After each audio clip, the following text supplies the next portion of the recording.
All right. So, tell me, what does it take to be a great leader? That again is like being thrown into a whole ocean. Yeah, because the reason why I asked this is, this generation looks up to the celebrities. There are this we idolize certain people. These are the icons of leadership a lot of young people are following. So, but it means that we don't truly understand what it means to be a good leader. So, when someone does a certain things, has large following, we naturally say they are leaders and we follow them. So, what does it truly uh, take to be a good leader? The thing about accolades and virality and notoriety is that those things are not organic. They are curated, they are rigged. Anybody that has the funds Mm, can't work their way into notoriety okay. and virality. And unlike before, where this platform just existed for information and content, Mhm. now those platforms are there to make profits. Anybody can buy virality, anybody can buy notoriety. Again, considering the fact that these guys want clicks, Yeah. they're looking for the craziest, the most eccentric, anybody who can drive traffic.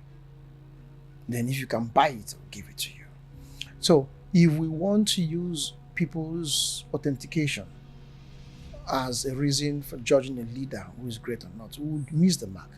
Because even the biggest fool can buy virality now. Mm. That's the truth. You must Yeah. understand that Yeah. first. Yeah. So we must go for intentionality for what matters. Again, that is also relative in terms of what matters to you, because value is a reciprocal. What you find valuable is what you think is valuable. Mm-hmm. You must find what you think is valuable and then don't get carried away by the noise. Some people's stock in trade is the noise. They want to push themselves out there. Yeah. And then these people have become thought leaders.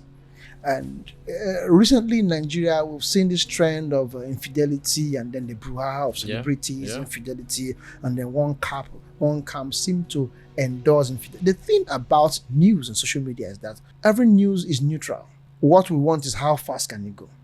So you can be lampooning and berating somebody, Mm-hmm. but the effect is that they become viral and they become a thought leader and they become an influencer. So you don't look up to those people as being the ones who direct your object of admiration. Yeah. Value also comes in. Before you find somebody worthy of following, you must understand what your own value is. Do they align with that value? We live in a society where shame has become a thing of the past. People don't have restraint anymore. You can do anything and get away with it. Mm-hmm. Recently, we had a private chef. I didn't know what it was until I just saw some people berating the idea, and I discovered it was nudity, it was sexual promiscuity. Private chef. Oh, you are I've not heard. you're a blast from the past. I'm even better than you. Private chef. So young ladies who now pose as private chef, but they wear skimpy things, some are always nude. Okay. So what they're offering is sexual gratification and everything in between. Mm. So they call themselves private chefs. Hmm. And all these things go viral. And the thing about virality is that the unsuspecting mind of the young people start admiring that idea because people give them attention. And we live in an attention economy. Yeah. So all these things define or redefine what leadership is.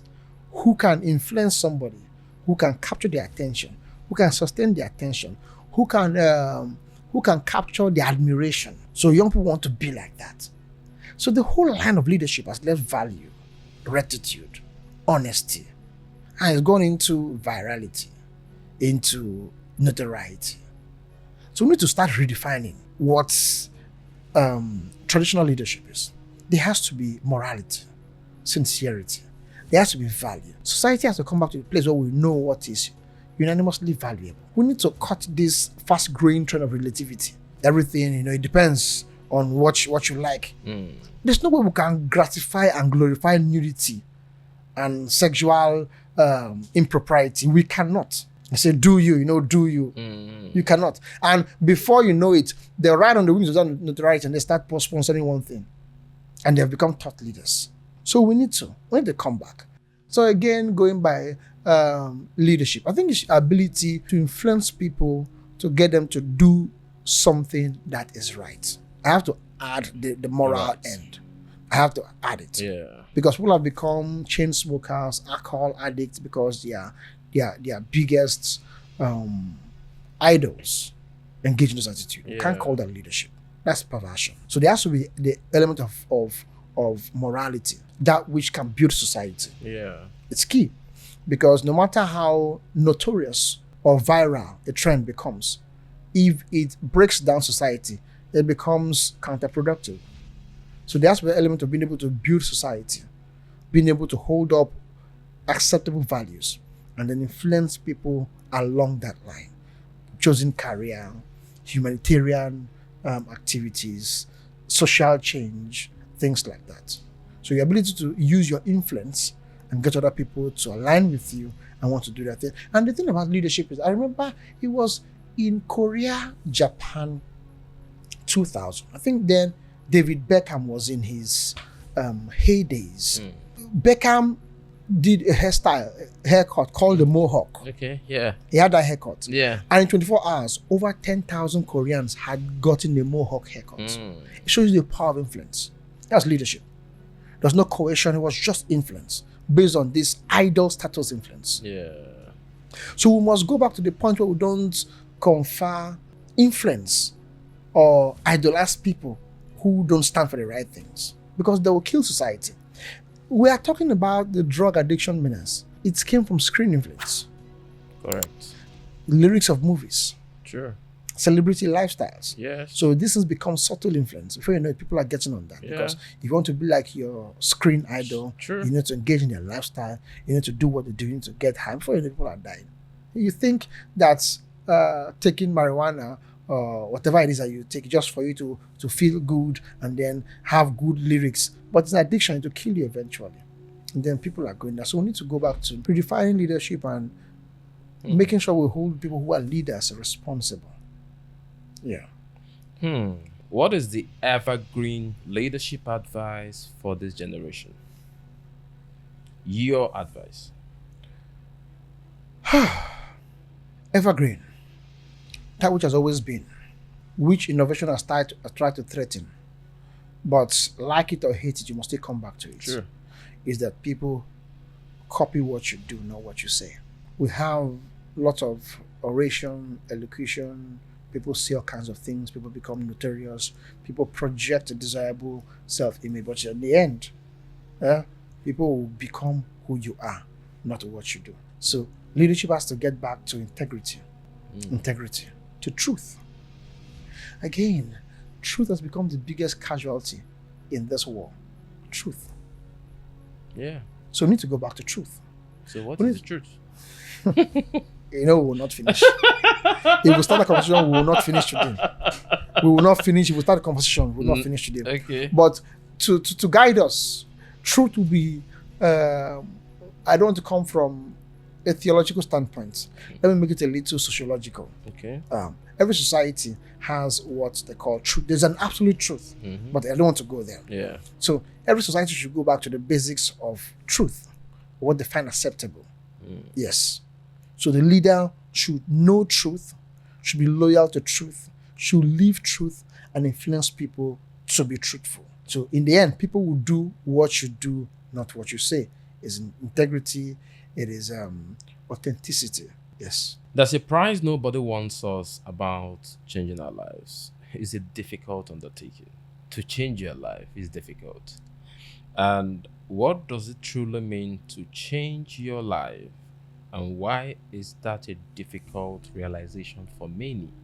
If I have to approach that from a deeply religious perspective, I want to use the word transformation. Okay.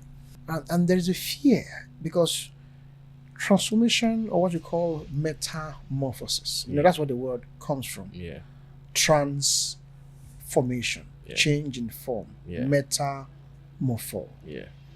It involves death. The line between who you were and who you want to become is death. And people fear that place of death. Look at the caterpillar. The caterpillar, very, very vivacious, eating everything in sight, galloping along, green, doing well. Yeah. But for the caterpillar to move to become the luscious butterfly with the kaleidoscope of colors and one of the most beautiful things in nature, it has to go through that cocoon, time of death. And I was reading the scientific detail of the the cocoon stage, Okay. I saw that the organism that was actually dissolves entirely into a mass of fluid. So cease to exist in that form, becomes a mass of fluid. Yeah. Then from that mass of fluid, a new life form starts coming. I hear it has memory of the caterpillar life, but a new life form starts emerging before it now breaks out of that cocoon into this new reality of the butterfly. That death, that stage of inaction, of uncertainty is what most people fear, because you can't have real change until you let go of one thing and then get to other. And when you watch a monkey trying to move from one tree branch to the other, we like the movement, the graceful athletics. Yeah. But there's a point we don't see, the point where it is mid-air. It's neither in the old place nor in the new place. Correct. That's the point of death, of uncertainty. That's what changes. You need to walk through what we call the valley of the shadow of death. We need to. And in that black hole of uncertainty, what sustains you? Your value. That's what sustains your value. So change is journeying towards value, and then risking death, risking losses, risking the loss of your clouds, redefinition, what was now you're reinventing yourself. It's uncertain. You don't know what it will become. We've seen products that did better in a previous version, and then the upgrade did terribly well. Sure. Or they performed terribly, not well at all. Yeah. That's the thing about change. There's no guarantee that change will be as profitable, but we must see it as progress, not just about accolades. When we see change as progress, wanting to be more, not just to have more, then we can walk that journey. Because in the world where people want to have and they don't want to be, anything that threatens what you have, what you can get, becomes an enemy. But it's a matter of being and not having. So change, yes. So change is becoming better.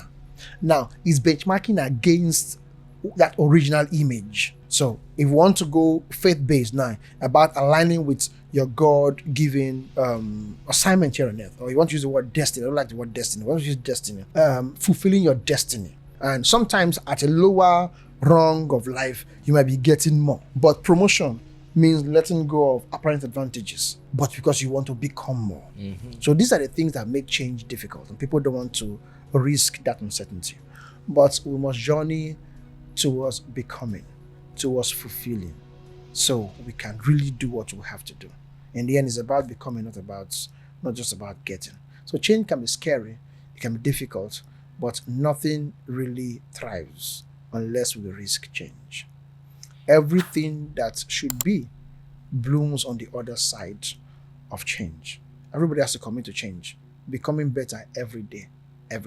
Nigeria stinks and tanks because we don't want to walk the path of change. I don't like using change in the political idea. Yeah. Because political change is still about garnering more.